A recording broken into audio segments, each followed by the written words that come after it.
Det var en gang en konge og en dronning som levde så lykkelig med hverandre. Så var det en dag at de skulle sove.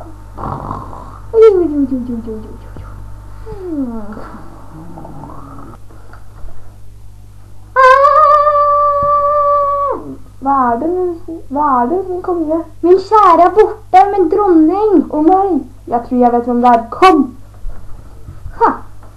Godt. Hva er den lyden, konge? Det er en ugle. Åh. Hallo, uglen. Hva har dere gjort med dronningen min? Nei, jævla kron. Jeg synes ikke det er helt ok, jeg. Jo. Nei. Jo. Du kan få kronet av deg uglen med møte i skogen. Nei. Bare vent litt. Kommer dragen og tar dere. Særlig. Ja, bare vent litt.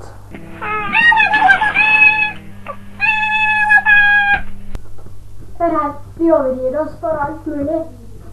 Ok, muhahaha.